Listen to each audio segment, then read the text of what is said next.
Professor, nós estamos continuando de onde paramos, tá bom?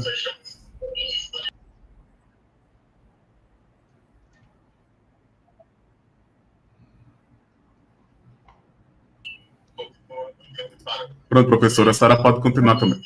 Tá bom. Boa noite, pessoal. Sejam todos bem-vindos a esta live. Eu sou Valdenise, professora da UFERSA, Universidade Federal Rural do Semiárido, que fica seu campus central na cidade de Mossoró, no Rio Grande do Norte. É um prazer estar com vocês aqui essa noite e com o nosso convidado especial, que eu vou apresentar daqui a pouquinho. Essa live é uma promoção aqui da SBEM RN, Sociedade Brasileira de Educação Matemática Regional Rio Grande do Norte, né? É importante começar dizendo que a nossa regional aqui do RN tem se preocupado bastante com a formação de professores, tem atuado bastante na formação de professores, principalmente aqui do Estado. E essa é mais uma ação da SBEM RN voltada à formação de professores, né?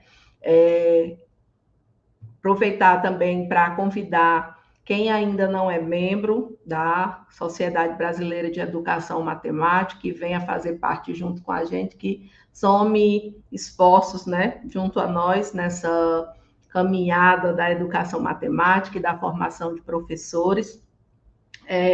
Informar também que nós temos vários eventos para acontecer ainda esse ano, aqui no Rio Grande do Norte, né? Nós vamos ter o EBRAPEM, que é o Encontro Brasileiro de Pesquisadores em Educação Matemática. Nós vamos ter também o CIPEM, que é o Simpósio Nacional de Pesquisa em Educação Matemática, vamos realizado na cidade de Natal. E nós vamos ter também, na cidade de Caicó, o Encontro Nacional de Neurociência Cognitiva e Educação Matemática, né? Tanto no CIPEM quanto no Encontro de Neurociência, quem é sócio da SBEM tem um valor diferenciado, né, e reduzido na inscrição do evento. Então, já para a gente não perder mais tempo, né, porque nós já perdemos um pouco de tempo, eu aproveito também para pedir desculpas aí pela demora, mas a tecnologia, infelizmente, é assim, né? Quando a gente mais precisa dela, ela deixa a gente na mão. Então, eu gostaria de dar as boas-vindas ao nosso convidado especial de hoje, o professor Alessandro Ribeiro, da Universidade Federal do ABC, meu colega de trabalho, e também agora de pesquisa, né?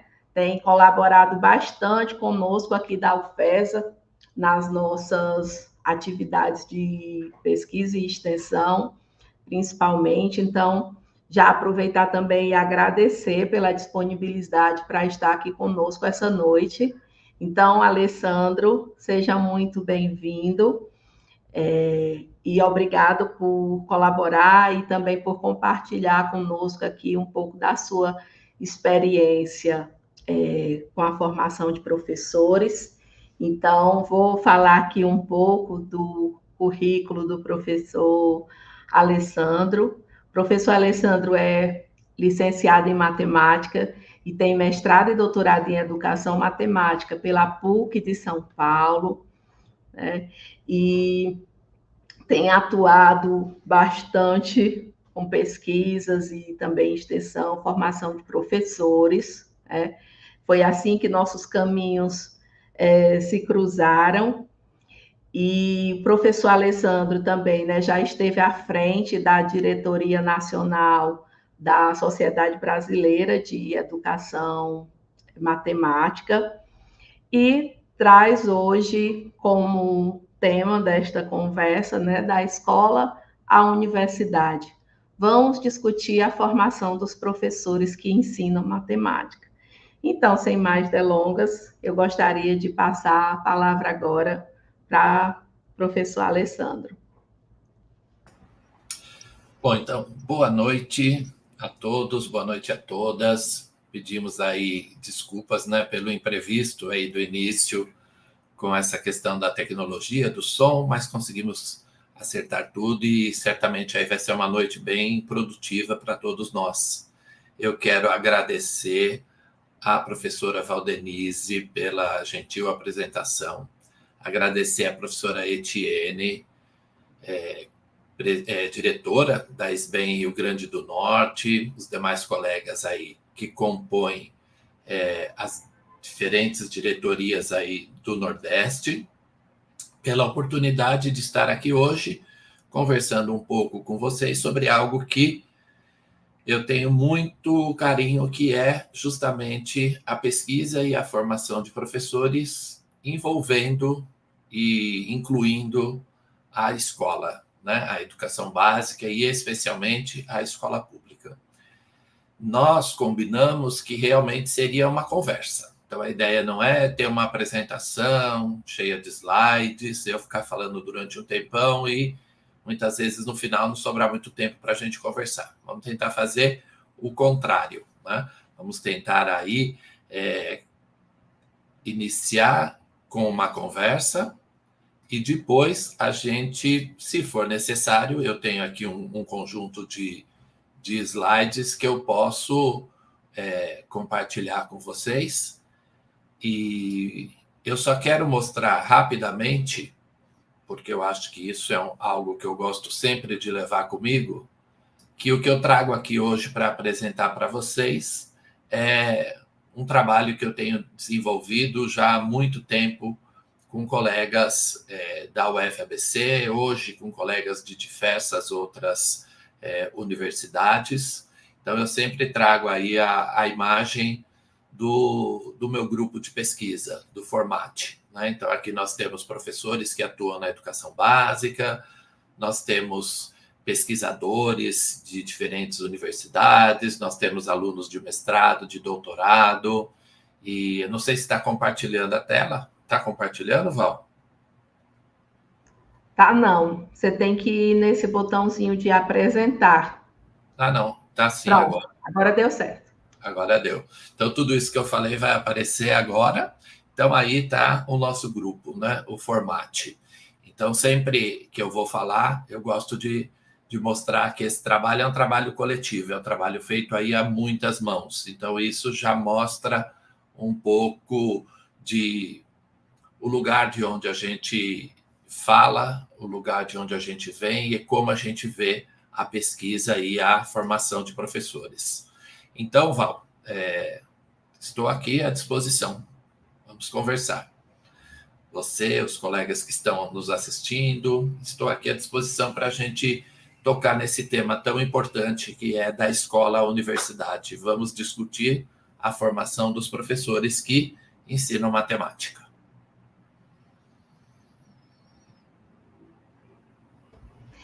Então, vamos lá, Ale. Talvez fosse interessante você começar contando um pouco para a gente, né, como é que você tem desenvolvido suas pesquisas, seus estudos, seus projetos formativos, né, ações formativas aí na UFABC, né? Tá certo. Eu acho que isso acaba gerando aí a curiosidade e o interesse das pessoas de participarem, de fazerem perguntas, né? Eu acho que um ponto importante começa pelo próprio título, né? Quando eu coloco da escola à universidade, não o contrário. Então, aqui já é uma intencionalidade, né? A intencionalidade de que nós, que estamos na universidade, precisamos nos deslocar das chamadas aí Torres de Marfim, né? Saídas dos nossos espaços de segurança e irmos às escolas. Trabalharmos com os professores nas escolas. Atualmente, o nosso grupo tem um projeto financiado pela FAPESP, em parceria com a Secretaria de Educação aqui de São Paulo, que é um projeto chamado ProEduca. No nosso caso, é um projeto de 2 anos e que nós estamos fazendo formação alinhada com a pesquisa. E essas formações e a pesquisa propriamente dita, ela acontece nas escolas. Então, esse é um diferencial que nós já temos trabalhado essa parceria universidade-escola já desde, digamos aí, 2013. Já faz mais de 10 anos que eu trabalho nessa perspectiva na UFABC. Nós tivemos lá atrás um grande projeto chamado Observatório da Educação, em que nós tínhamos aí na nossa equipe mais de 20 pessoas trabalhando a formação e a pesquisa sobre a formação de professores. E esse grupo incluía muitos professores da educação básica, que era um dos requisitos desse edital da CAPES. Então, desde então, nós buscamos essa parceria com a escola, e especialmente com a escola pública. Eu vim da escola pública com muito orgulho, trabalhei durante mais de 10 anos na educação básica, na escola pública, e não deixei a escola pública por ela ser pública. Haja vista que hoje estou numa universidade pública. Eu deixei a escola porque eu sempre gostei mais de ensinar os adultos. E aí eu percebi que, inclusive, ensinando na formação de professores, eu poderia chegar à escola de uma forma mais efetiva do que ensinar só na escola. Então, desde então, eu tenho trabalhado aí a PUC, aqui em São Paulo, também tem uma tradição muito grande de formação de professores envolvendo a escola pública. Então, durante o meu mestrado e meu doutorado, eu já atuava em equipe de formadores. E quando eu cheguei ao UFABC, que nós criamos o grupo Formate, então a gente pôde sistematizar esse processo de formação alinhado com a pesquisa. Então, um ponto que é importante também deixar claro é que a nossa formação está fundamentada em resultados de pesquisa e a nossa pesquisa é feita a partir da formação que nós desenvolvemos. Então, os professores que trabalham com a gente não são nossos sujeitos de pesquisa, são nossos parceiros, são participantes das pesquisas que nós desenvolvemos. Então, eu acho que, assim, em linhas gerais, eu gostaria de trazer essa primeira apresentação, e aí, talvez, agora, me parece que algumas pessoas começaram aí já a fazer algumas perguntas, e eu posso ir detalhando aí ao longo da nossa conversa.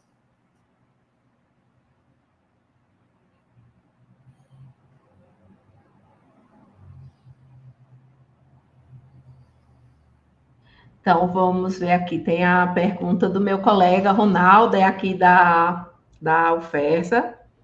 E Ronaldo pergunta, faz a seguinte colocação.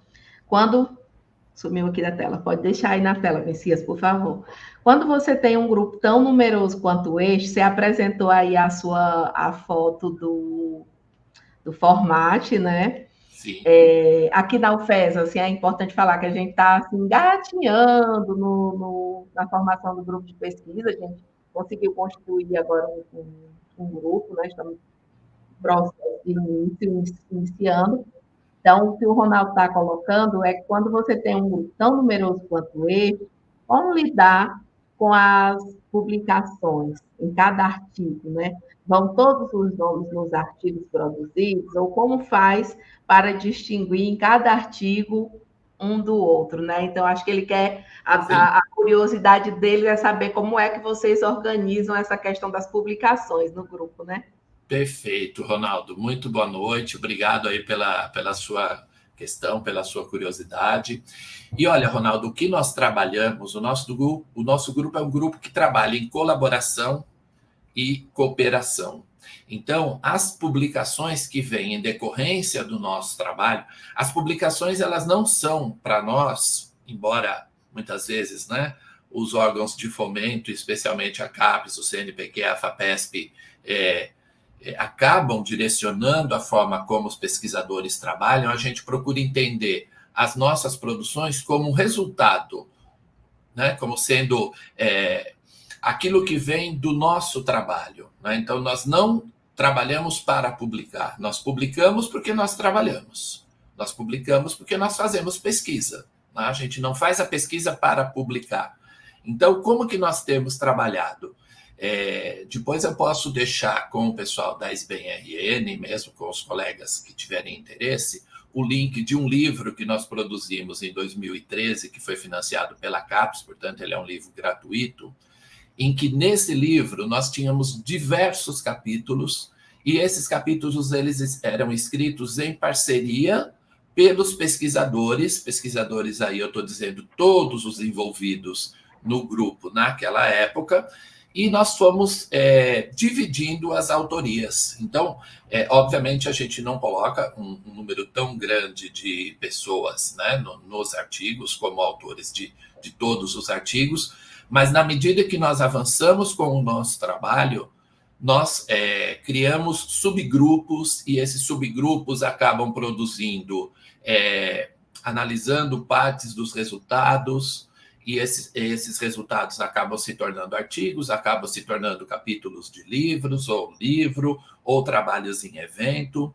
Então, Ronaldo, a gente divide a autoria na medida em que há maior ou menor participação de um ou outro colega em uma ou outra ação. Então, todos os nossos colegas que participam das pesquisas que nós desenvolvemos são coautores de alguns dos estudos. Nem todos são coautores de todos os estudos, mas a gente tem esse cuidado de fazer essa divisão das autorias, para que todo mundo aí seja representado, né, se sinta representado, afinal participou da produção de todo o processo de pesquisa.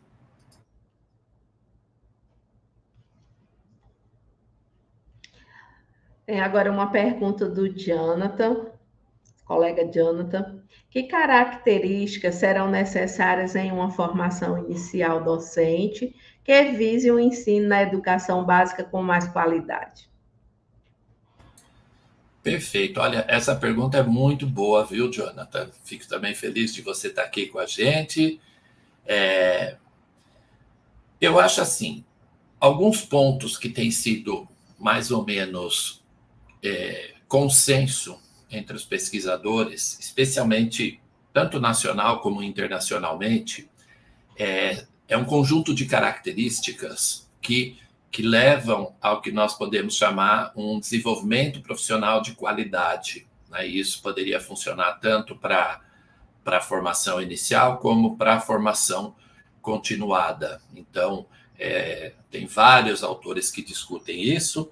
Uma delas é a Desimone, é uma pesquisadora norte-americana, e tem um trabalho também da Fundação Carlos Chagas, que usou esse conjunto de critérios para definir essas características. Então, por exemplo, uma delas, e eu vou tentar até situar um pouco melhor na formação inicial, que é o que você coloca na sua pergunta, né?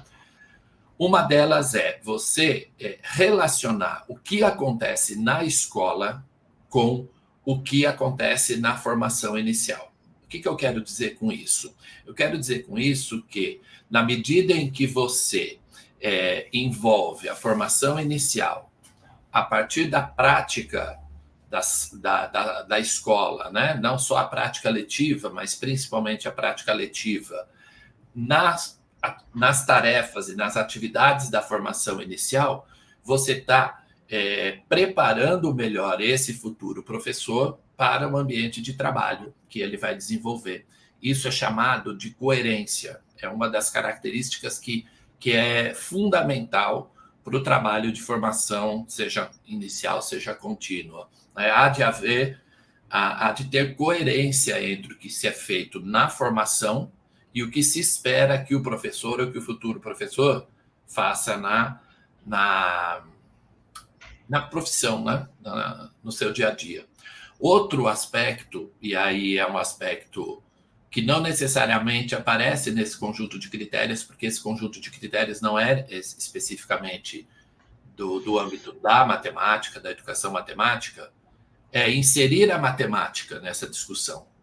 Então, como que eu vou formar um futuro professor que vai ensinar matemática, e eu espero que ele ensine com qualidade, se na formação inicial eu não der um peso para a matemática, mas não dar um peso para a matemática puramente no sentido estrito sensu da palavra, mas sim para a matemática, seus processos de ensino e de aprendizagem. E um aspecto a destacar nesse ponto é justamente considerar o estudante. Como que eu trago para a formação inicial o estudante que está lá na escola básica para ser compreendido pelos futuros professores, mesmo antes desse futuro professor chegar na escola.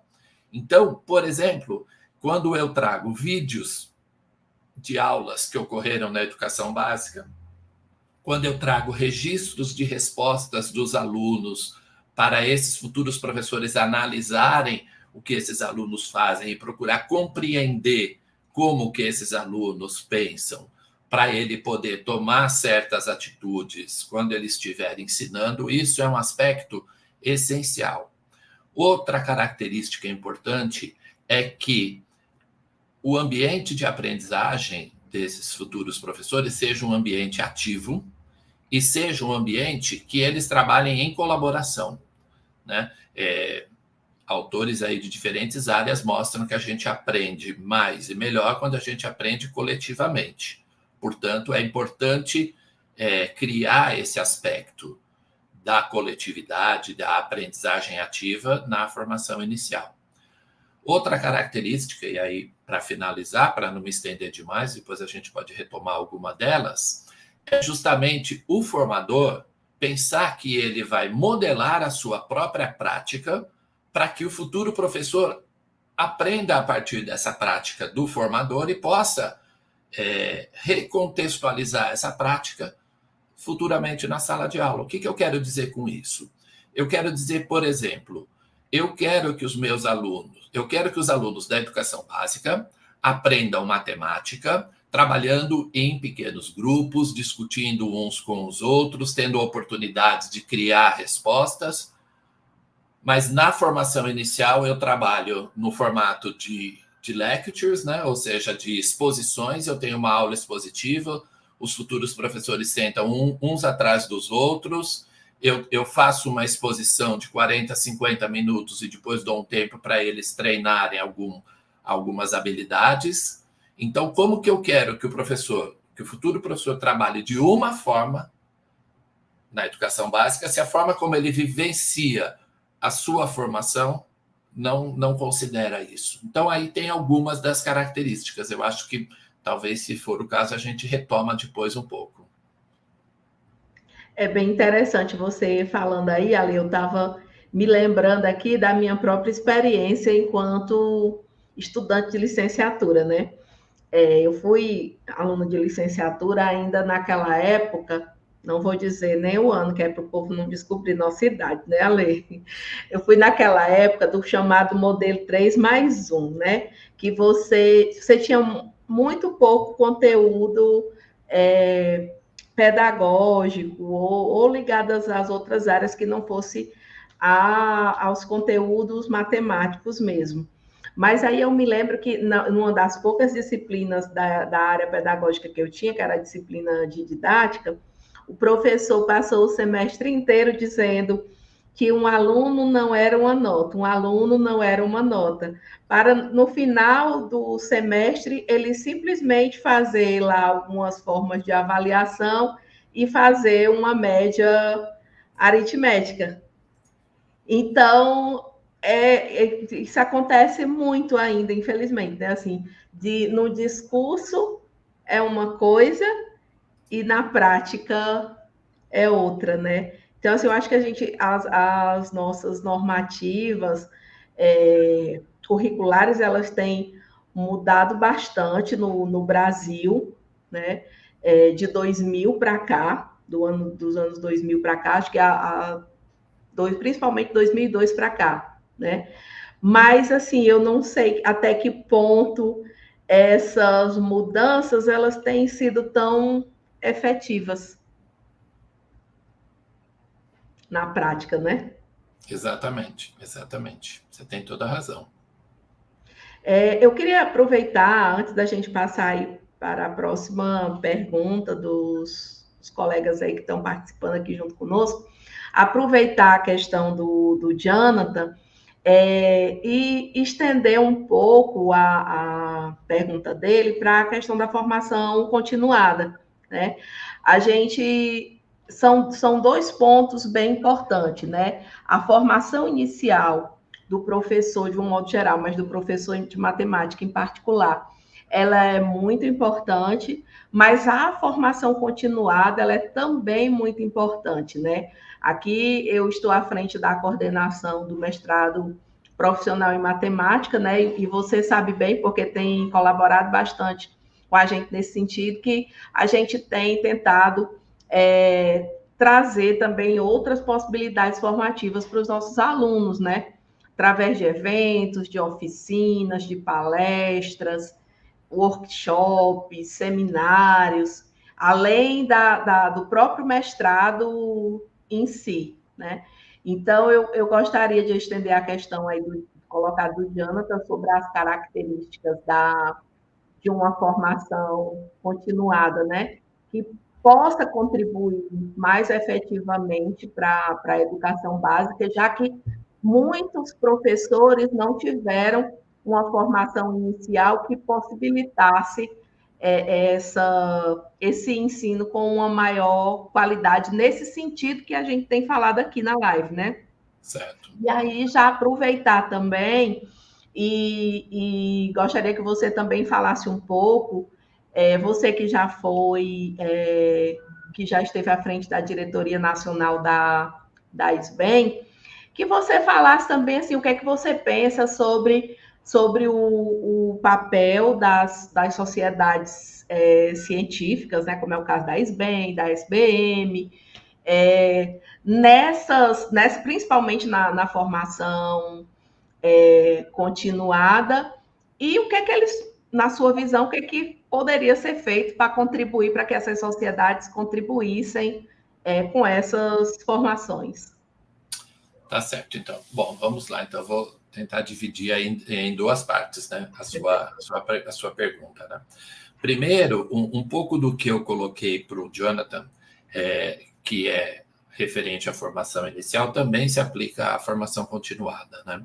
No caso da formação continuada, eu penso que a gente tem que ser um pouco mais cuidadoso ainda, né? Por quê? Porque os professores, né, muitos deles formados há muito tempo, sempre que eu vou procurar me referir à escola pública, porque é onde eu tenho maior atuação e eu acho que é onde que nós temos a maior responsabilidade, especialmente sendo formadores e pesquisadores da universidade pública, né? Então, muitas vezes, os professores que estão atuando na escola pública, eles já se formaram há muito tempo, eles não têm muito tempo no seu dia a dia para estudar. Muitas vezes, as formações que eles recebem via Secretaria de Educação, via oficina pedagógica, são formações que nem sempre estão preocupadas realmente com dar condições para que esses professores melhorem a sua prática de sala de aula, com vistas à aprendizagem matemática dos alunos. Então, eu acho que a gente tem que tomar esse cuidado, né? A importância de nós considerarmos na formação continuada os conhecimentos e as experiências que esses professores já têm, mas sem deixar de oferecer a eles boas oportunidades de aprendizagem profissional. Por que eu usei o adjetivo boas oportunidades de aprendizagem profissional? Porque eu acho que as oportunidades de aprendizagem profissional, elas têm que estar basicamente caracterizadas por um pouco do que eu falei para o Jonathan, que eu vou repetir, né? É a aprendizagem ativa, é a aprendizagem participativa, é a coerência entre o que você está propondo na formação e o que você espera que isso possa promover as aprendizagens dos alunos, desses professores, é você fundamentar essa formação no trabalho diário do professor. Então, você quer que o professor passe a utilizar uma outra metodologia de ensino, que ele passe a trabalhar com tarefas mais desafiadoras, tarefas mais abertas, né? Que fujam um pouco daquela rotina de exercícios, que fujam um pouco do trabalho individual, que leve a comunicação para dentro da aula de matemática, porque a gente acha que comunicação é para a área das ciências humanas, matemática não tem a comunicação, apenas aquela comunicação formal, simbólica, escrita. Isso já se sabe que não é verdade há muito tempo. Então, se eu quero tudo isso, que eu quero que o professor aprenda essas competências e habilidades, que ele amplie o seu conhecimento, que ele reveja suas crenças, eu tenho que pensar num processo formativo que seja fundamentado no trabalho diário dele.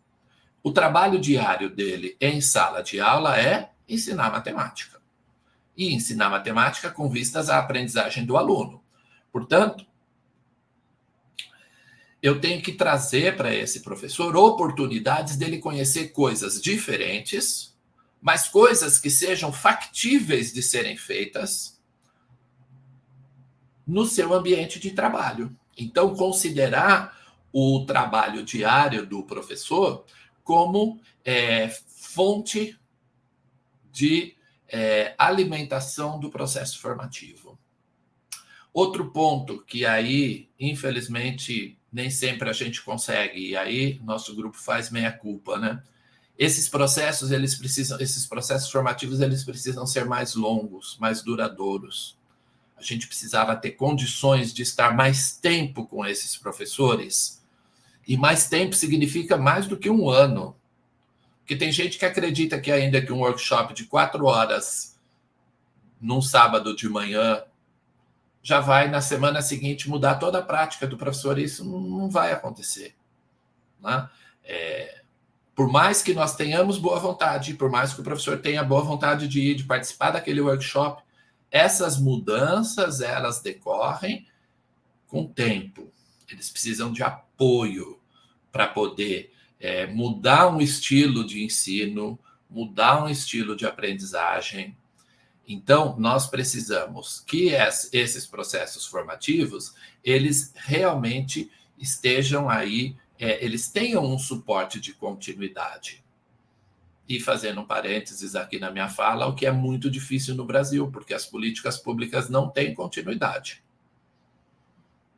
Daqui a pouco, em algum momento, eu vou falar do trabalho que a gente tem feito no Proeduca, aqui na Secretaria, com as escolas da Secretaria de Educação aqui de São Paulo, e que os professores não conseguem implementar o que a gente tem feito. Vou voltar nisso daqui a pouco. E outro ponto importante é o quê? Nós considerarmos o pensamento, o raciocínio do aluno como fonte de aprendizagem para o professor. O professor, a gente precisa dar suporte para ele por meio das nossas formações, que simplesmente dizer quando o aluno está certo ou está errado é muito pouco para promover uma aprendizagem de qualidade para esse aluno, né? Então, o professor precisa de oportunidades em que ele olhe para respostas de alunos, né? Respostas reais de sala de aula, ele seja capaz de, coletivamente, especialmente no início, porque isso não é um processo fácil de ser feito, ele precisa de suporte de outros colegas para eles tentarem interpretar o raciocínio do aluno, ver o que o aluno disse, o que o aluno respondeu. Então, esse é um trabalho muito importante, para que o professor possa tomar decisões mais fundamentadas na sua prática a partir das respostas dos alunos.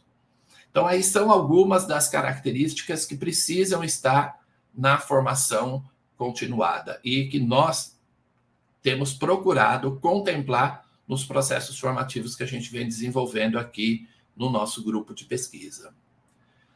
Bom, e a sua outra questão é uma questão assim difícil de responder sem entrar num terreno bastante arenoso, muitas vezes, né?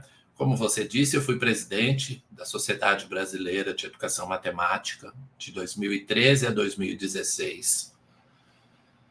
Atualmente continuo, né? Eu sou membro da SBEM desde 2000, quando eu comecei a me envolver mesmo com a educação matemática, então já faz mais de 20 anos. Eu fui presidente da SBEM durante 3 anos.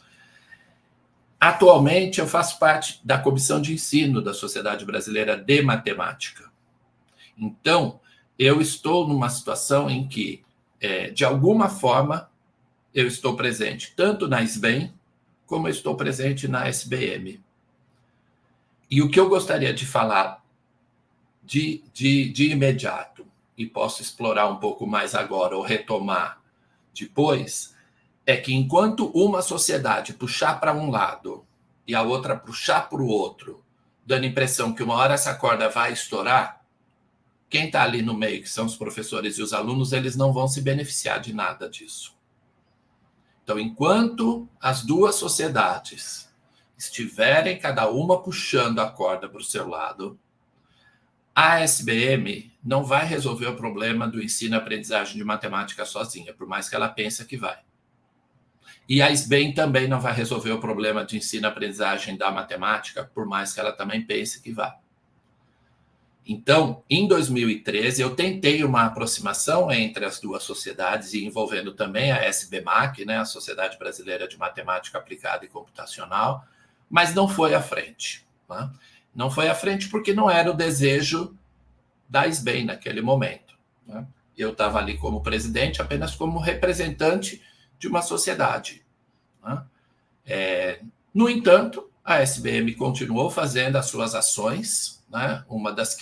Duas das que tem mais destaque, que nós sabemos, é a Olimpíada Brasileira de Matemática das Escolas Públicas e o ProfMat. Né? Hoje mestrado, mas com a intenção aí de em breve ter o doutorado como uma continuidade de formação.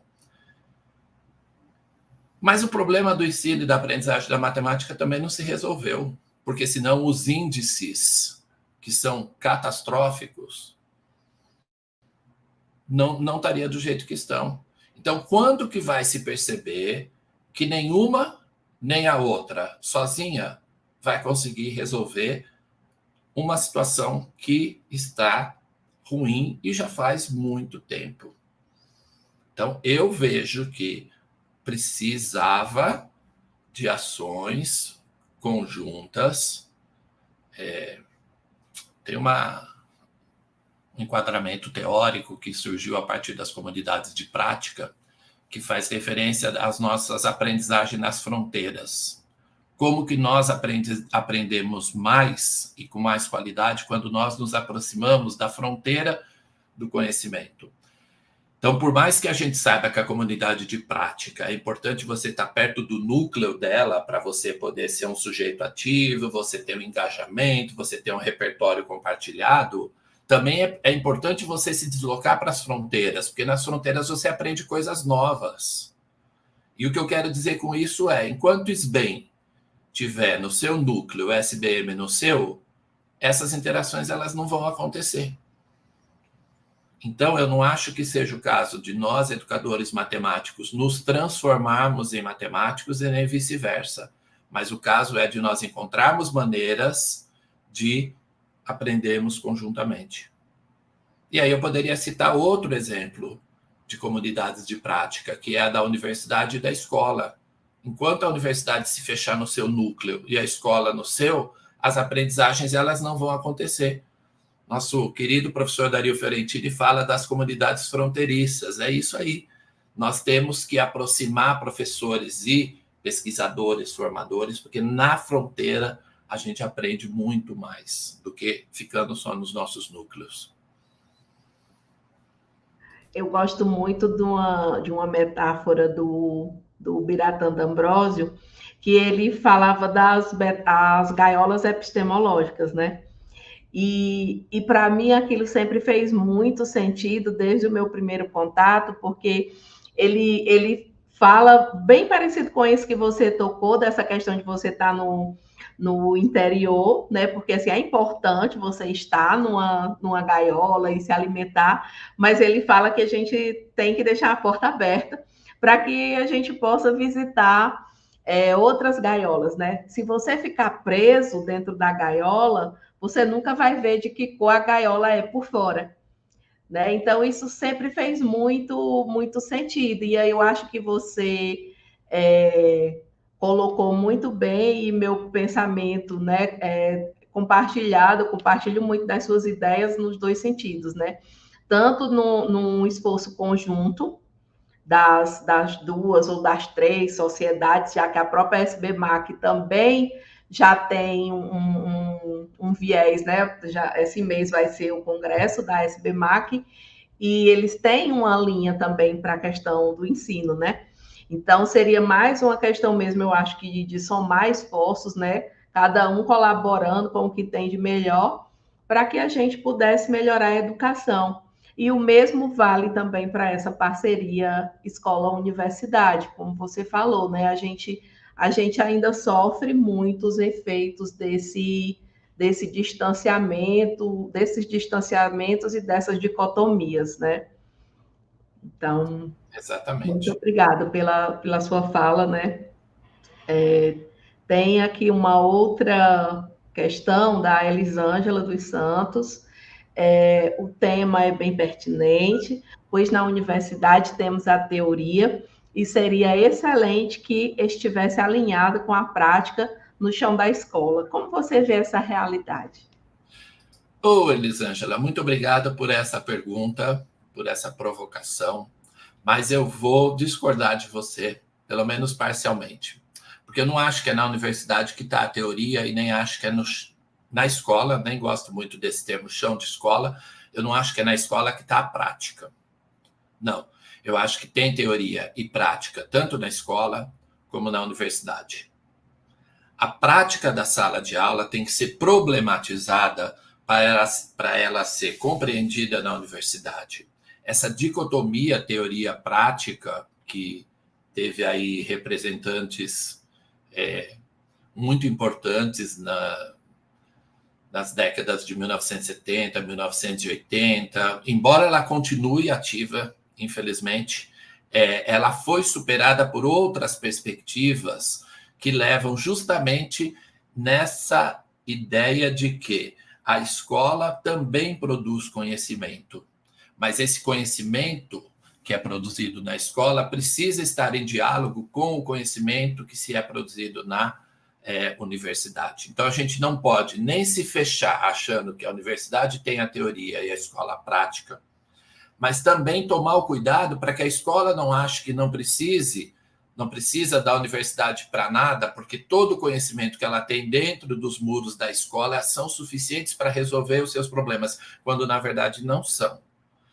Então, quando eu falo da escola à universidade, eu provoco justamente com esse intuito de que nós precisamos trazer para a universidade a problematização da prática letiva do professor, para, a partir dela, nós discutirmos que conhecimentos são estes, né? Porque conhecimento e prática precisam andar de mãos dadas, né? Não pode ser uma relação dialética, uma de um lado, outra do outro, né? Tem que ser uma relação de complementaridade. E tem duas autoras, que é a Cochrane Smith e Little, que falam justamente do conhecimento na prática, o conhecimento da prática e o conhecimento para a prática. O conhecimento para a prática, muitas vezes, é esse, né, que a gente aprende na universidade para ir aplicar posteriormente na escola. O conhecimento na prática é aquele conhecimento que é desenvolvido na escola. E o conhecimento da prática, sim, esse me parece o mais importante de ser considerado, porque ele é produzido na escola, mas ele é entendido, interpretado e reinterpretado a partir do que também é produzido na universidade, né? Que é onde a gente normalmente diz que se produz a teoria. Então, recentemente, né? Aliás, essa semana eu compartilhei no meu Instagram um dos artigos de uma tese de doutorado que eu orientei, que justamente o Marcel Messias Gonçalves desenvolveu uma pesquisa de doutorado no sentido de entender que aprendizagens ele, professor da educação básica de uma escola pública, poderia desenvolver a partir de uma pesquisa da sua própria prática. Então, veja, ele tematizou a sua prática, ele investigou essa prática, ele colocou essa prática em diálogo e a desafiou a partir da literatura, e ele produziu um conjunto de conhecimentos novos que está relatado na sua tese. Então, eu acho que esse é um bom exemplo, né? Não necessariamente a tese dele, mas essa situação é uma situação exemplar no sentido de vamos ajudar o professor a problematizar a sua prática e ser um investigador da sua própria prática. Esse seria uma das outras características, viu, Jonathan, tanto para a formação inicial como para a continuada, que é importante. Você investigar a própria prática, você investigar o que acontece na sua sala de aula, para você poder, a partir de referenciais já mais consolidados, poder entender esse fenômeno e poder contribuir justamente para ampliar também essa perspectiva.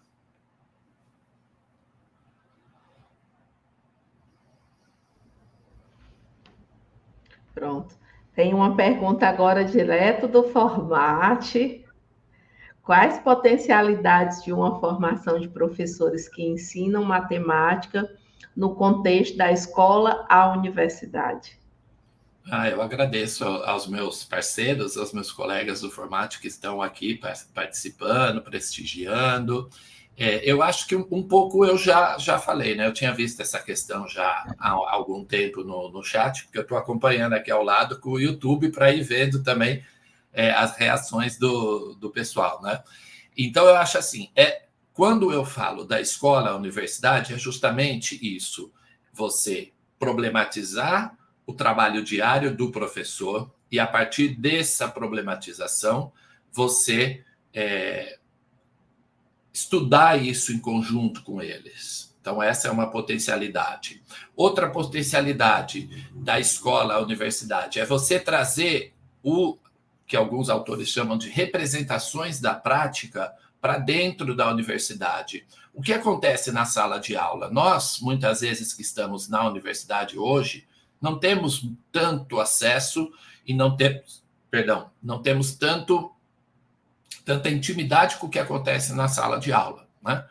Então, quando eu trago por meio dessas representações da prática, ou seja, vídeos de aulas, relatos dos professores, material curricular que eles utilizam, respostas de alunos, isso potencializa essa aprendizagem no sentido de dar mais sentido àquilo que eu estou aprendendo enquanto professor, para depois reutilizar aquele conhecimento em ação. E aí eu vou até aproveitar que eu vi algum comentário por aqui pelo chat e vou retomar o que eu falei do nosso ProEduca, porque o que nós sentimos, Val?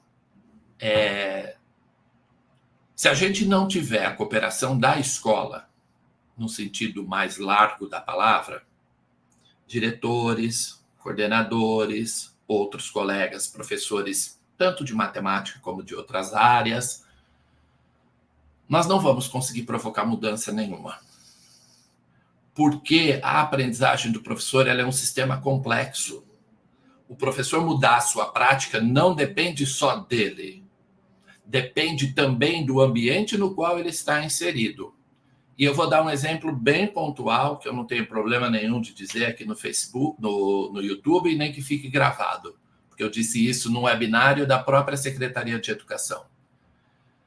Enquanto nós continuarmos fazendo uma formação que tem como objetivo levar para dentro da sala de aula de matemática tarefas de alto nível cognitivo, tarefas desafiadoras, tarefas que promovam a exploração, tarefas que permitam que os estudantes compartilhem as suas diferentes respostas e os seus diferentes raciocínios, que o professor seja o mediador da aprendizagem e não que ele tenha o papel aí principal o tempo todo. Enquanto nós tentarmos fazer isso, mas os professores continuarem recebendo slides prontos para reproduzirem dentro da sala de aula, Lembra da tal coerência? Não existe coerência entre o que a gente está fazendo e o que a Secretaria de Educação hoje tem como princípios de ensino de matemática.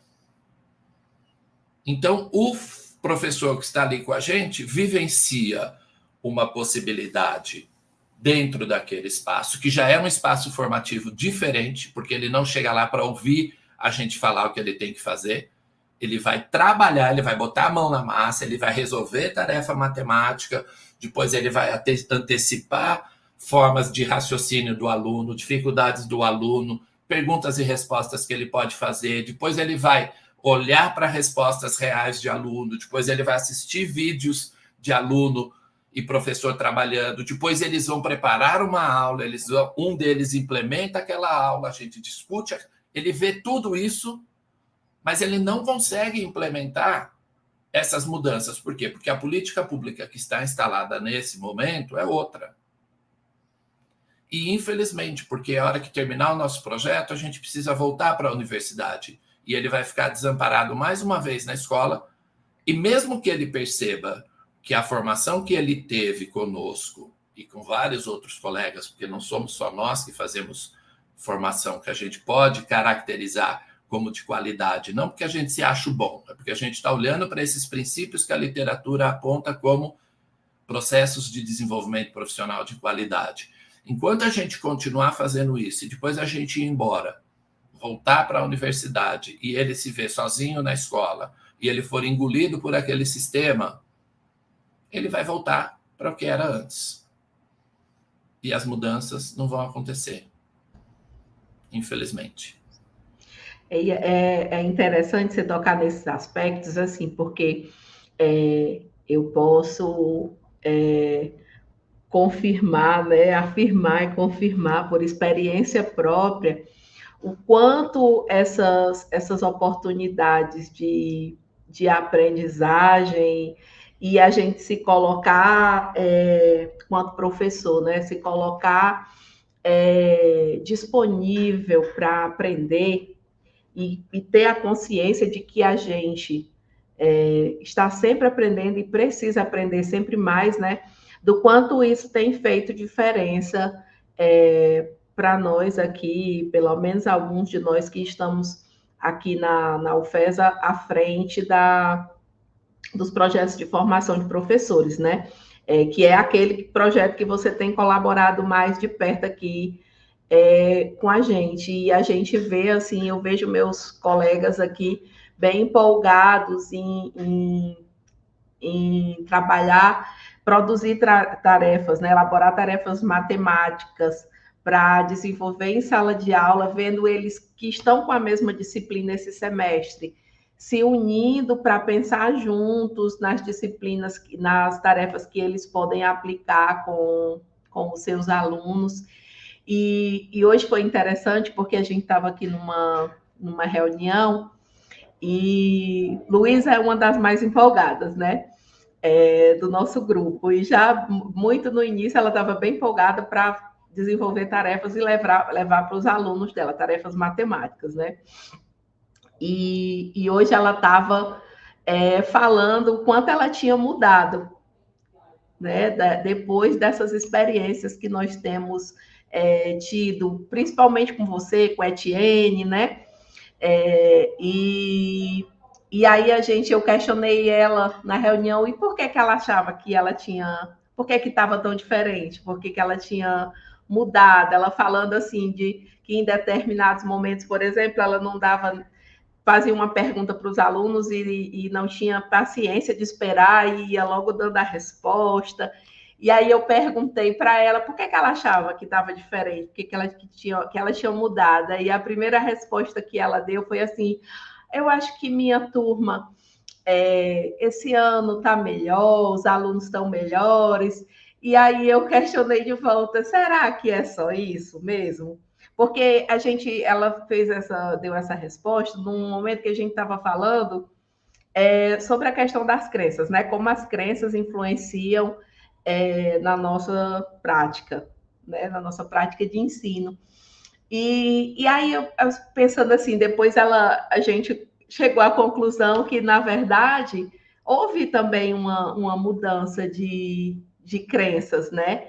E sei lá, será que, por exemplo, ela não está percebendo tanta diferença na sala de aula dela, porque as próprias crenças e concepções, e em virtude também do aprendizado que ela teve, das novas experiências, das novas oportunidades de aprendizagem que ela tem tido, principalmente no último ano, né? Do final do ano passado para cá, que foi quando você veio aqui colaborar conosco pela primeira vez, né? Será que o fato de ela já ter tido esse ano diferente, pensado sobre coisas que não tinha pensado ainda, não já levou ela para a sala de aula com uma atitude diferente do que era antes, né? Exato. Então, é importante, já colocando também nesse sentido, né, que você colocou aí a importância da própria gestão, do ensino, tanto do ponto de vista da escola, como também municipal, governamental, federal, né? Dar esse apoio para os professores, mas, ao mesmo tempo, os próprios professores também precisam estar dispostos a aprender, a mudar, né? E eu acho que é nessa relação que isso vai. Eu vou aproveitar esse seu exemplo aí só para dizer o quanto isso é difícil de ser feito na escola. Começa-se pela a carga didática dos professores da escola. Da escola, quando eu falo da escola de educação básica, especialmente da escola pública, né, é muito diferente da nossa realidade. Verdade. Né? Começa por aí. Então, para eles conseguirem os espaços que eles têm, que em cada estado tem um nome, aqui em São Paulo, se não mudou ainda, chama a TPC, são 2 horas por semana e que na maior parte das vezes é dedicado a passar recado, é dedicado a falar de comportamento dos alunos, de falar de diversos problemas, mas não se faz formação continuada nesses espaços. Quando se faz formação, é uma formação que não dialoga muito com tudo isso que eu falei até o momento. E outra coisa, os professores, eles precisam de, pelo menos no início, ter alguém que fomente a constituição dessa... Então, tem gente que vai falar assim, mas uma comunidade de prática, ela não é formada por alguém de fora. Ela não é formada por alguém de fora, mas ela é alimentada, especialmente no início, né? A própria Etienne Wenger dizia disso, né? De você iniciar essa comunidade, de você permitir que esses professores comecem esse trabalho. O que nós estamos tentando fazer no nosso ProEduca é um pouco disso. Por isso que a gente escolheu.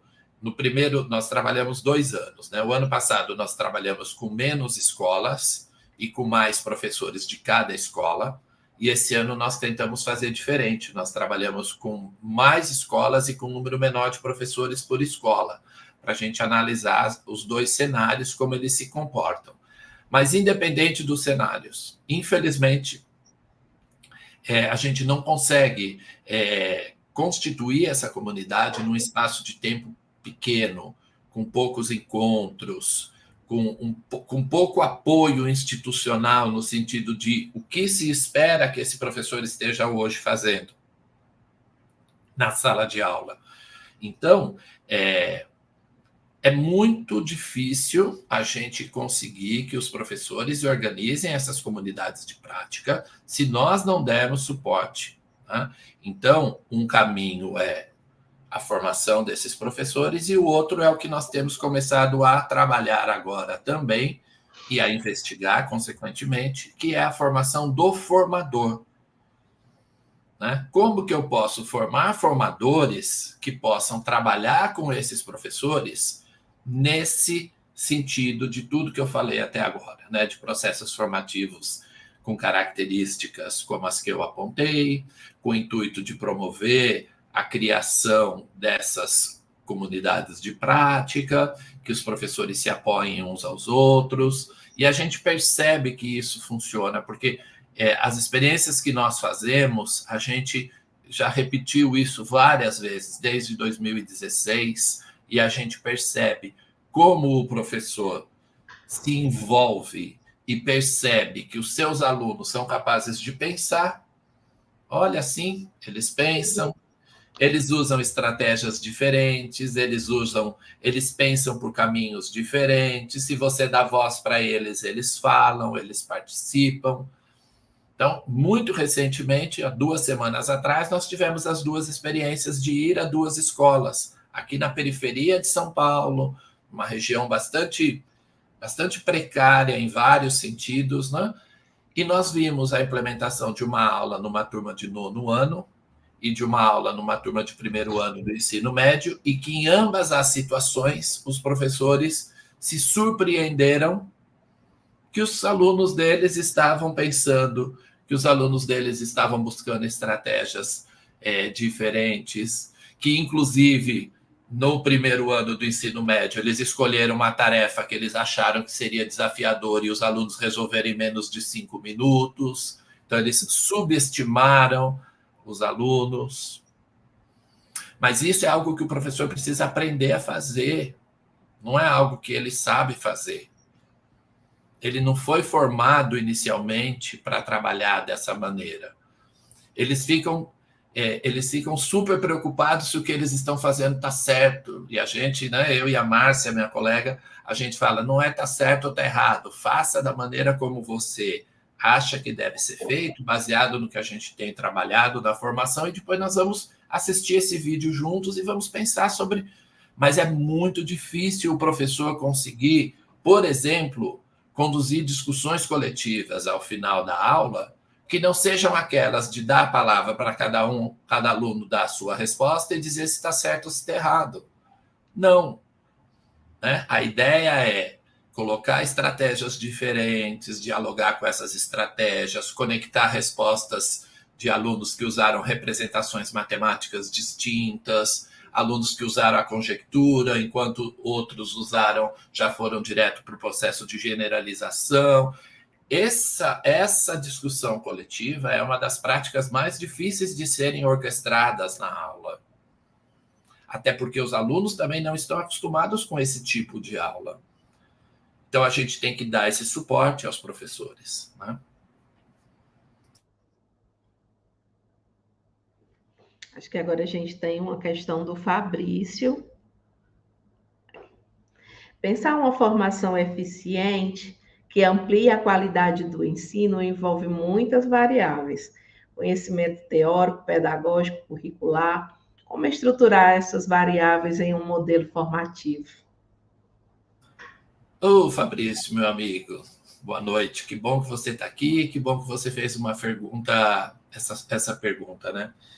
Olha, já existem algumas estruturas conceituais, né, que procuram articular, em termos de conhecimentos, essas diferentes dimensões, né?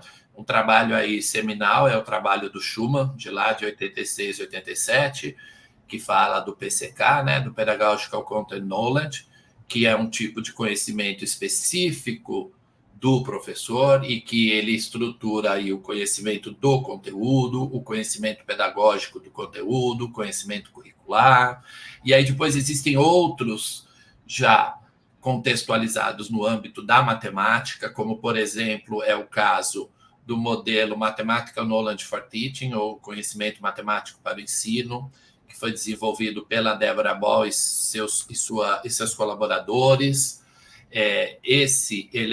Já a partir do trabalho do Schumann, o grupo da Ball já contextualiza no âmbito da matemática e também no âmbito da prática, porque o trabalho que o Schumann fez foi um trabalho teórico, né? O grupo da Deborah Ball vai para a prática, vai para as salas de aula, especialmente do que seriam os nossos anos iniciais, e vai tentar entender como essas diferentes dimensões do conhecimento, e aí eles chamam, né, tem o grupo de conhecimento especializado, conhecimento comum, isso referente ao conhecimento da matemática, tem o conhecimento do conteúdo dos estudantes, do conteúdo do ensino. Depois a gente tem outras estruturas, como é a estrutura do Carrilho, né, José Carrilho e os seus colaboradores na Espanha, que também vão trazer aí aspectos semelhantes, só que a grande diferença do trabalho do Carrilho é que ele considera todo o conhecimento do professor como um conhecimento de matemática, um conhecimento especializado. E depois a gente tem outros modelos que expandem a ideia de conhecimento. Por quê? Porque a literatura, a pesquisa tem mostrado que o conhecimento é uma das dimensões, né? O conhecimento é algo intrínseco ao indivíduo, e como e quando ele coloca esse conhecimento em ação, ou seja, a sua prática, você tem outros elementos, né? Então, você tem elementos contextuais, você tem elementos que são, por exemplo, os próprios alunos, né? As próprias instrumentos de mediação, ou seja, as tarefas que você usa, se você usa um software, se você usa computador, se você usa um jogo.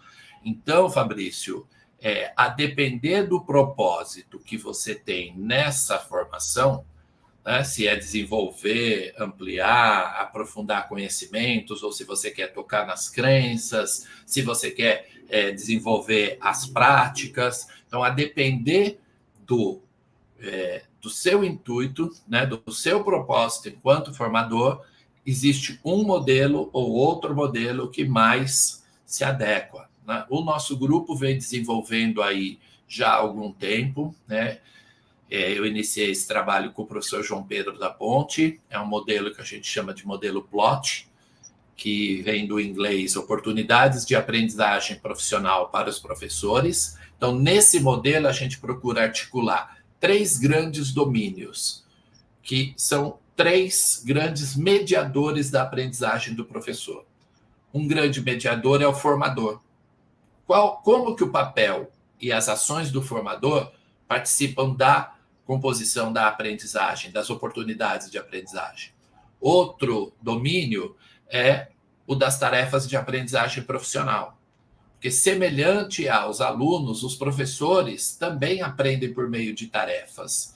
E essas tarefas de aprendizagem profissional, elas são capazes de mobilizar essas diferentes dimensões do conhecimento e da prática. E, por fim, um outro elemento de mediação essencial para a aprendizagem, quando se vê a aprendizagem num contexto social, num contexto situado, são as discussões, são as interações discursivas. Então, quando eu penso nesses 3 grandes domínios, o formador, as tarefas e as discussões, a interação entre esses 3 domínios leva ao que nós chamamos de oportunidades de aprendizagem profissional. Então, é esse o modelo que nós temos utilizado para desenhar os processos formativos e procurar entender que oportunidades de aprendizagem esses professores vivenciam. Então, em linhas gerais, né, dentro da possibilidade do tempo, é isso que eu posso te dizer agora. A Cris Laine fez uma pergunta, mas que eu acho que, de certo modo, ela já foi bem discutida, mas aí você pode reforçar, né? Quais os desafios encontrados hoje na formação de professores no ensino de matemática? Olha, Cris Laine, eu agradeço também pela sua pergunta. Como a Valdenise disse, né, eu já toquei um pouco em vários desses desafios, né? Eu acho que se eu tiver que situar 2 grandes desafios, como discutir a matemática com esse professor, que muitas vezes acha que sabe a matemática, mas não sabe a matemática, e não estou falando aqui que é ensinar uma matemática que esteja aí muito longe da matemática que ele vai usar. Então, um grande desafio é como problematizar a matemática, seja ela acadêmica, seja ela escolar, seja ela uma outra matemática, e como problematizar, como trazer para a formação inicial, para a formação de professores, né, tanto faz inicial como continuada, o raciocínio dos alunos. Eu acho que a gente precisa usar o raciocínio dos alunos, usar a participação dos alunos, usar as dificuldades e mesmo as vantagens, as estratégias diferentes que os alunos têm para a formação de professores. Mas isso realmente é um desafio. Por quê? Como que eu articulo isso num processo formativo? Instrumentos que eu uso, nós temos usado as tarefas de aprendizagem profissional. Nós temos usado aí os registros de prática, né? Os vídeos, as respostas dos alunos. Nós temos colocado os professores para trabalhar coletivamente. Nós temos gravado aulas e colocado eles para discutir as aulas. Mas isso é muito difícil de fazer. E, mais uma vez, é muito difícil de, depois de finalizado o processo formativo, isso ser implementado como uma continuidade, né? Então, eu acho que as políticas públicas precisavam dar mais apoio nas escolas para que os professores possam efetivamente mudar as suas práticas e mudanças que sejam aí sustentadas ao longo do tempo.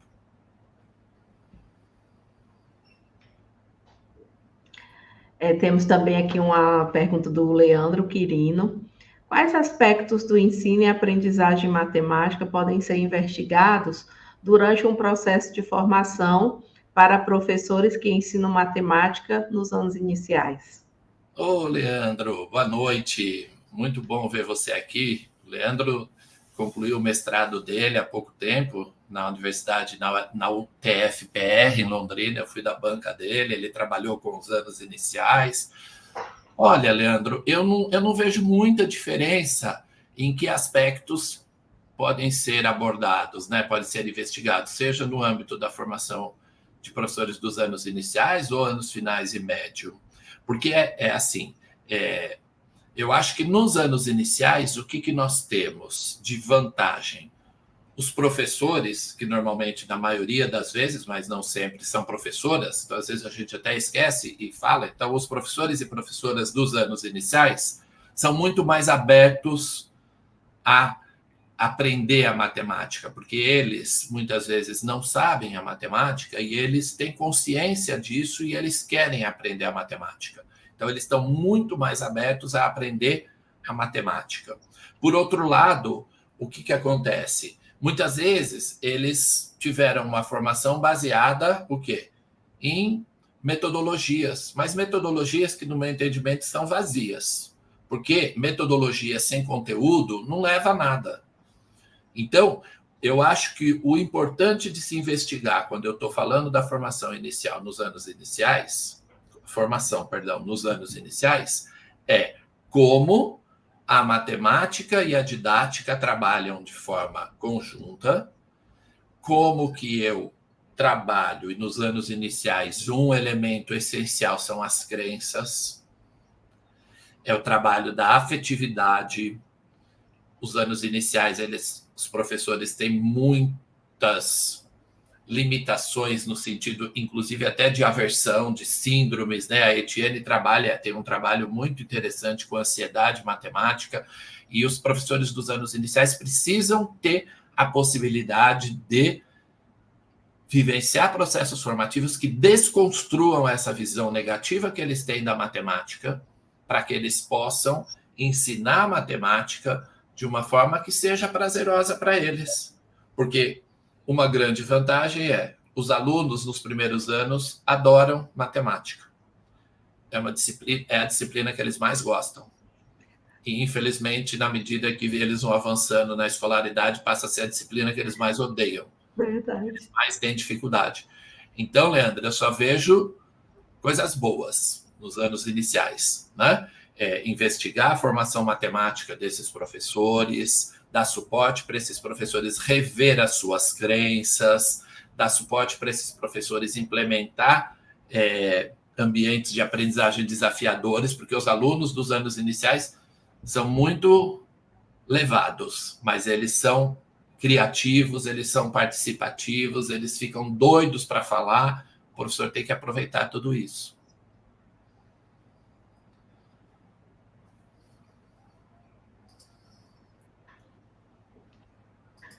Vamos lá, próxima. Tem alguns comentários aqui, né, que foram sendo feitos. O professor Ronaldo menciona que fez licenciatura em ciências com habilitação matemática, né? Ronaldo é daqui do estado do Rio Grande do Norte mesmo, né? Daqui de Mossoró. fez a licenciatura em Ciências, habilitação em Matemática, né? E o Ronaldo, se não me engano, ele fez o mestrado e o doutorado na USP, né? E eu acho que o que ele está querendo dizer com esse comentário dele é que da falta de divulgação,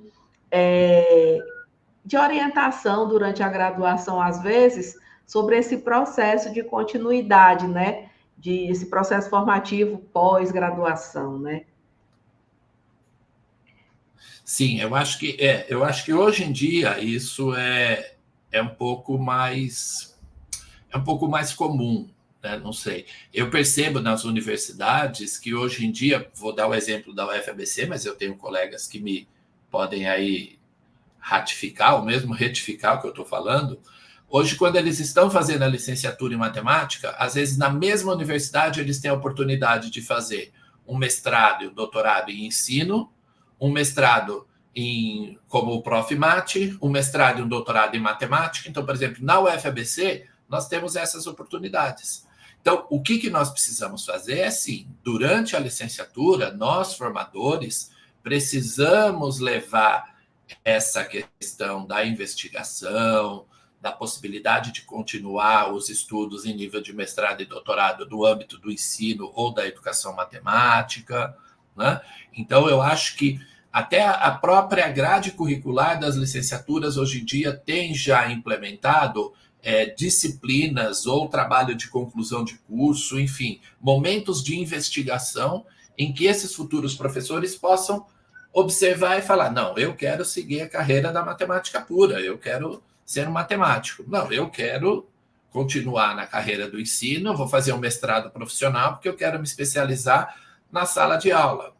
Ou não, eu quero investigar os processos de ensino e aprendizagem, portanto, eu vou seguir a área de pesquisa em educação matemática ou em ensino de matemática. Então, eu acho que é isso. Cabe a nós, formadores, na formação inicial, ir dando esse panorama de possibilidades.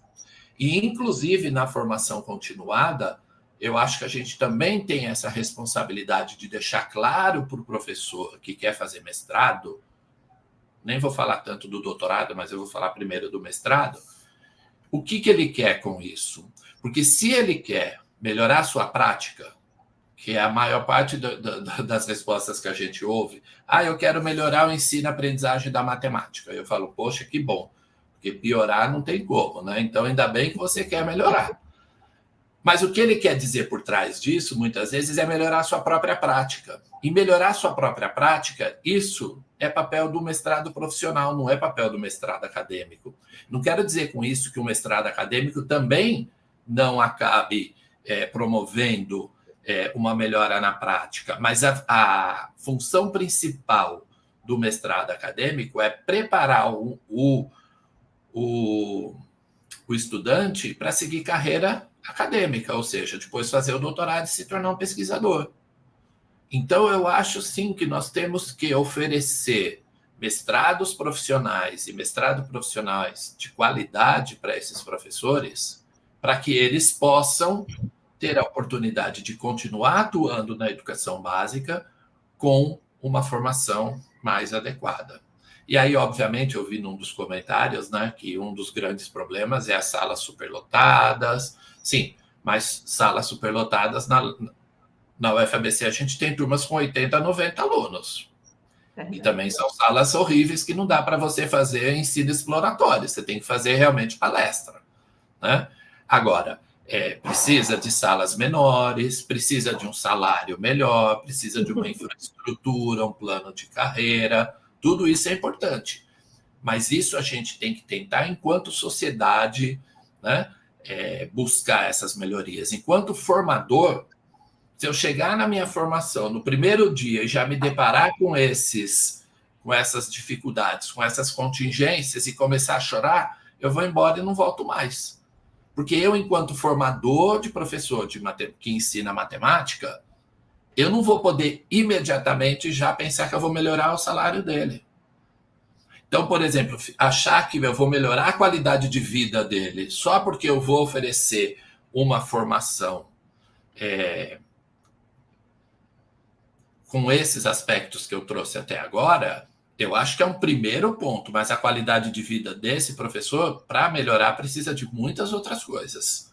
Né? Precisa de um salário melhor, precisa de tempo para estudar, precisa de uma carga didática menor, precisa de um ambiente de trabalho mais acolhedor, com escolas melhores equipadas, com turmas menores. Mas, enquanto formador, infelizmente, eu não tenho como atuar diretamente nisso. Então, eu vou atuar naquilo que eu posso, que é a matemática, o seu ensino e a aprendizagem. É isso. Vamos já nos encaminhando aqui para encerrar a nossa live, né? Nós já passamos das 21 horas e professor é assim mesmo, né? Adora conversar, discutir. Quando o tema vai ficando mais interessante, a gente está sempre querendo mais, né? E algumas questões ainda foram pontuadas aqui dentro desse âmbito aí que o Ale estava discutindo, né, agora, dessas dificuldades, e além de todas as questões que foram citadas, salas superlotadas, a burocracia, o engessamento, a pressão por cumprir o currículo, o programa. Então, assim, não tudo isso, como o Ale falou, isso não é exclusivo da educação básica, né? E nem somente da escola pública. Isso nós vivenciamos também na universidade, né? Tudo isso nós vivenciamos aqui também. E aí um outro ponto aí, acho que para a gente já ir encerrando mesmo, fechando, né? Que foi pontuado aqui, não me lembro agora com quem, mas é um outro aspecto que está sendo pontuado. A pessoa colocou a questão das salas multidisciplinares. Se eu entendi bem, eu acredito que a pessoa esteja querendo falar daquela questão, talvez, das séries que são multisseriadas, né? Que tem alunos de diversos, de séries diferentes com o mesmo professor, né? Que infelizmente tem sido até frequente acontecer, né? E aí a pessoa perguntava, daqui, Lara Ruth, se você acredita que haverá rendimento na aprendizagem, né? Depois a gente tem outros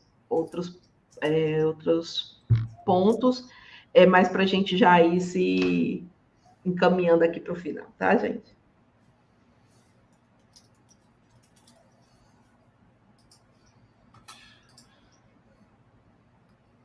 É para eu falar alguma coisa? A gente está caminhando para o final. O que é que você... Eu acho assim, tem aspectos que, infelizmente, eu não vou conseguir falar sobre, porque eu falaria muito do senso comum, né? Uhum. Eu falaria sobre coisas assim de maneira muito abrangente. Então, eu acho que a área que eu procuro me especializar é a formação do professor que ensina matemática, o uso de tarefas, o raciocínio matemático, o ensino exploratório. Do campo da matemática, eu tenho trabalhado muito mais no campo da álgebra, né, do ensino-aprendizagem de álgebra. Então, por exemplo, eu não poderia vir aqui falar sobre educação inclusiva, eu não viria aqui falar sobre etnomatemática, né? Eu não viria aqui falar sobre história da educação matemática. Existem pessoas especialistas no Brasil que têm condições de falar sobre esses aspectos muito melhor do que eu, né? O que eu tento trazer é compartilhar um pouco da experiência que eu tenho, um pouco da experiência de formação e de pesquisa, e especificamente no âmbito dos pontos, né, das áreas que eu tenho mais estudado, né? Espero que possa ter trazido aí boas reflexões, ter nos provocado aí a pensar um pouco mais sobre esses aspectos, né? Essencialmente de que o aluno é capaz, sim, de aprender matemática, de que ele gosta de ser desafiado, de que ele pode falar na aula de matemática, né? De que o professor precisa desenvolver-se continuamente, que a gente achar que a gente já aprendeu e já sabe tudo é um ledo engano, né? E que a gente não consegue numa formação, mesmo de 2, 3 anos, resolver todos os problemas dos professores. Os professores precisam de muito mais suportes, e suporte de naturezas muito diversas, para eles poderem aí ter o seu trabalho melhor desempenhado e, consequentemente, o que é mais importante, os alunos aprenderem matemática e aprender matemática de forma eficiente. Eu acho que é isso. Obrigado. Beleza. Ale, já começando a agradecer você aqui pela colaboração e desse momento, né, já que essa é uma iniciativa da SBEM, RN, nós vamos aqui ter uma participação especial da Tiele Lima, que é estudante do mestrado profissional da UFRN, e ela vai falar um pouquinho aqui com a gente sobre o produto educacional que ela produziu, que é sobre a SBEM RN. Então, vamos pegar aqui um finalzinho, depois a gente volta para fazer o fechamento e nos despedirmos aqui dos nossos colegas participantes. Seja bem-vinda, Tiele. Oi, professora, professor, boa noite. Eu agradeço a oportunidade, né? A professora Etienne entrou em contato comigo para dar uma palavrinha aqui no finalzinho da apresentação do professor Alessandro, né? Que foi uma apresentação maravilhosa, riquíssima, que nos faz refletir, né, bastante sobre essa questão, esse diálogo universidade-escola, constantemente, né? Que é um diálogo que não pode parar, não pode cessar, não pode ser interrompido em nenhum momento, tem que ser constante. Então, vim apresentar um pouco, né, já que é uma ação da SBEM, vim apresentar um pouco do meu produto educacional. Eu faço parte do mestrado, defendi agora dia 30, né, o mestrado profissional em ensino de ciências naturais e matemática da UFRN, e todo mestrado profissional precisa dar um retorno, né? No caso, o produto educacional. E o meu produto educacional, primeiro, o tema da pesquisa foram as sociedades científicas, no caso, em específico, a Sociedade Brasileira de Educação Matemática Regional do Rio Grande do Norte. Nós investigamos, né, a perspectiva de professores e estudantes acerca da SBEM. O que eles opinavam, o que eles sabiam sobre a SBEM, já que a SBEM no Rio Grande do Norte já tem quase 20 anos de fundação.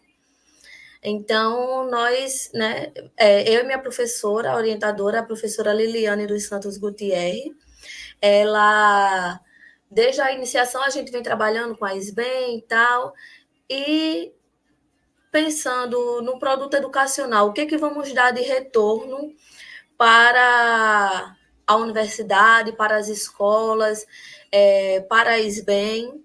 Então, nós pensamos num livro iconográfico. Neste livro iconográfico, reunimos diversas imagens, em torno de 137 imagens, desde a fundação da SBEM até os dias atuais, e eu vou aqui apresentar para vocês como é que ficou esse livro iconográfico, certo? Eu não posso ainda disponibilizar o link dele, porque a gente vai finalizar aquela burocracia, né, para poder postar nos repositórios, mas de antemão eu queria apresentar aqui para dizer que a SBEM ela está ativa, ela está atuante, ela está fazendo o trabalho com a formação de professores, né? A gente pode perceber isso na gestão da professora Etienne, junto com a diretoria, que várias ações têm sido feitas no interior do estado e para aproximar, né, a sociedade científica dos professores. Então, vou mostrar aqui um pouco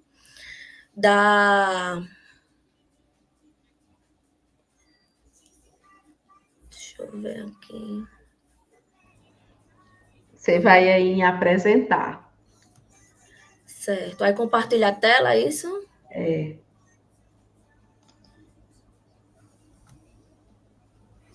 Pronto. Acho que você tem que estar já com a apresentação aberta. do livro, no caso. Deu certo. Pronto, deixa eu só... No caso aqui, né, o livro iconográfico tem título Isbem RN, uma possível história, porque essa história que nós estamos mostrando aqui no livro é a perspectiva que nós tivemos enquanto pesquisadoras do tema e do material que conseguimos coletar, né?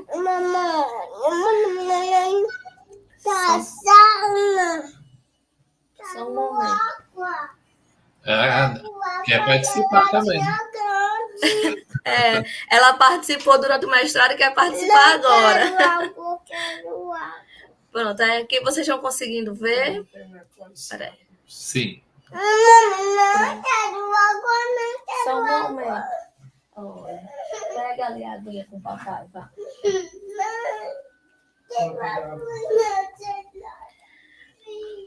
Aí aqui a nossa capa, né? Nós pensamos assim, fazer uma capa voltada para valorizar mesmo a questão regional, a questão nordestina. Então, nós fizemos essa capa, né? Assim, pensando nisso. Aí aqui nós temos a ficha técnica, a apresentação, o sumário. O sumário nós fizemos como se fosse uma linha do tempo. O livro está disposto como uma linha do tempo, né?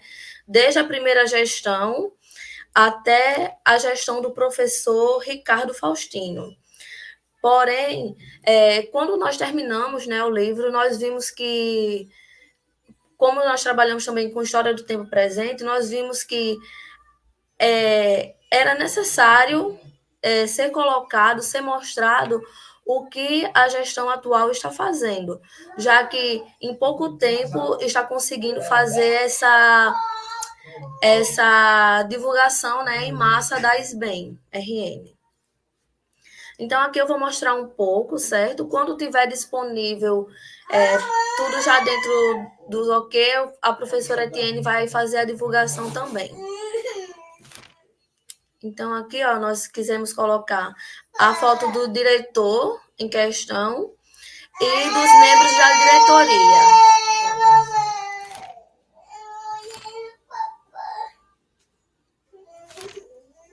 Aí, aqui, algumas ações, né, que nós conseguimos pegar de relatórios, de alguns documentos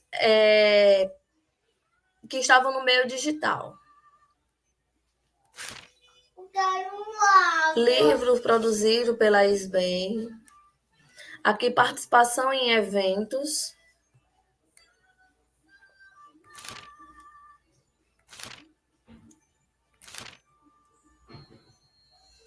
Aí, aqui é a gestão da professora Liliane. Ela e os membros da diretoria. Algumas ações, né, que ela realizou, como o Fórum das Licenciaturas, o Encontro Regional de Educação Matemática.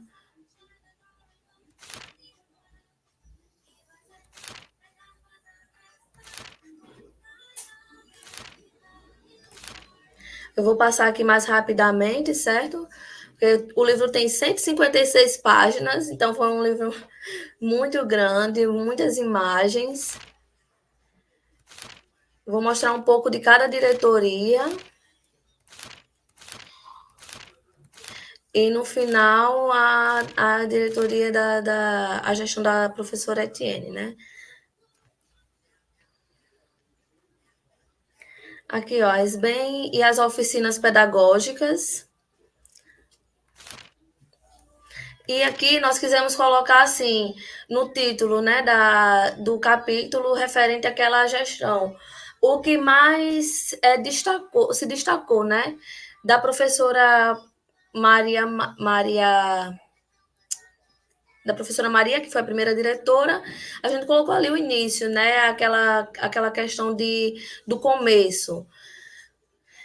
Da professora Liliane, ela tinha um projeto também de interiorização.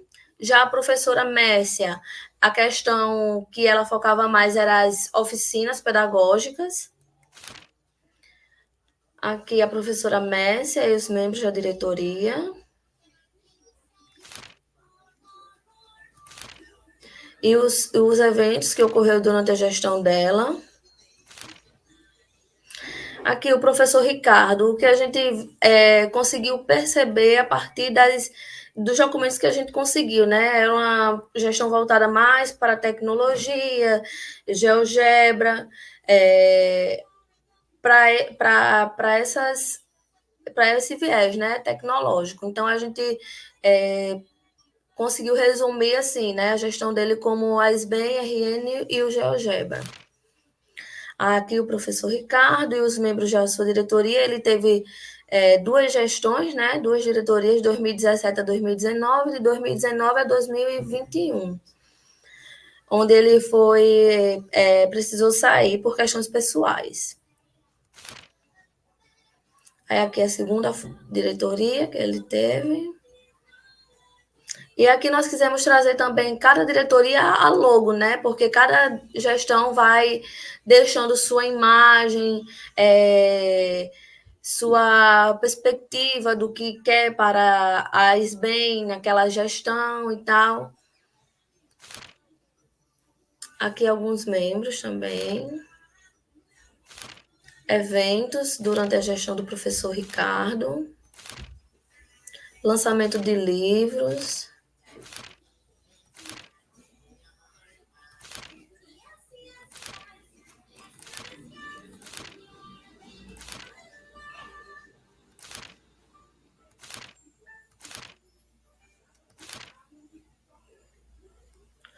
Professor Fred aqui ministrando uma oficina no EREM.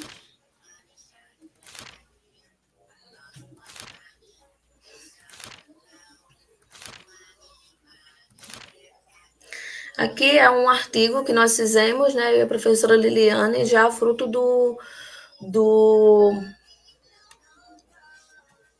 da iniciação científica. No último ano de iniciação científica, quando a gente começou a estudar sobre as sociedades científicas.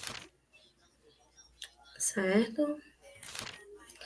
Aí, como eu falei, né, a gente contou uma possível história da SBRN por meio das imagens das gestões passadas, mas a gente não poderia deixar de mostrar as imagens da gestão que está em atuação, né? Ela foi iniciada em 9/9/2022, sob a direção da professora Etienne, e assim dedicamos essas próximas páginas do livro a essa gestão. Aí nós temos aqui, né, a formação inicial, a logo da SBEM, que foi proposta, né, na gestão da professora. Aqui o 8º Fórum Potiguar, de formação inicial de professores que ensinam matemática, com a presença do professor Alessandro, né, que veio palestrar, fazer abertura, e do professor Fred. Aqui a despedida do professor Fred, uma nova formação, né, da gestão da professora Etienne, na diretoria da SBEM. E aqui um dos marcos, né, da gestão dela foi esse primeiro encontro de sócios na SBEM, que ocorreu lá no Instituto Kennedy. E durante esse encontro, tivemos a entrega, né, de uma homenagem à professora Liliane pelas contribuições à SBEM-RN. Aqui a foto. E a SBEM, né, como a professora Valdenise falou no início, ela vem apoiando o EBRAPEN e o CIPEM, né, que vai ocorrer ambos em Natal.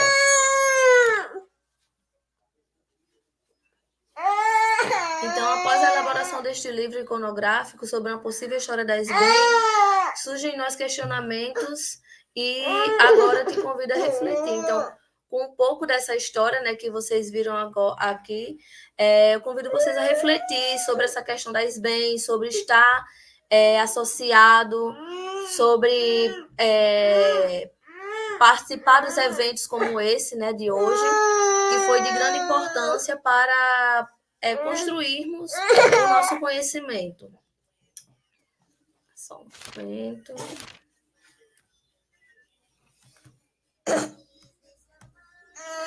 Então, peço desculpas de antemão pelo barulho, mas desde já agradeço a oportunidade, certo? Por apresentar esse livro, que é um presente para a gente que confeccionou, mas também para a SBEM, né? Fica aí o registro de tudo, de um pouco, né, do que a SBEM fez durante esses 20 anos e de como está sendo construída essa história. Obrigada, Tiele, muito bom, parabéns pelo seu trabalho. É importante demais a gente revisitar essa história, né? Melhor ainda quando a gente faz parte dela, né? Então, reforçar o convite novamente para que os professores, estudantes aqui do estado se associem, né? E seu livro tá lindo, muito lindo mesmo. Deu aquela pontinha de inveja. Parabéns. Então, obrigada. É nosso. Agora é nossa, né? A questão de produzir esse conhecimento num prestado profissional é de todos nós. Muito bom. Eu vou passar a palavra para o Alê, né? E já aproveitar, depois dele fazer os comentários, que ele já faça as considerações finais sobre tudo que foi discutido aqui hoje, para que a gente faça o encerramento aqui da live. Bom, eu só tenho que agradecer, Valdenise e a Val, né, pela mediação aí, pela nossa conversa, agradecer a todos que estiveram aqui hoje, né, e que trouxeram aí questões importantes e relevantes para a gente pensar, dar os parabéns para Etienne, para toda a equipe da SBEM Rio Grande do Norte por essa iniciativa, desejar aí sucesso nas próximas lives. E, pelo que eu entendi, eu acho que vai ser uma iniciativa das diferentes diretorias regionais do Nordeste, né, que vocês estão chamando aí de SBEM Nordeste. Parabéns aí pela iniciativa e sucesso nas próximas edições. Obrigado.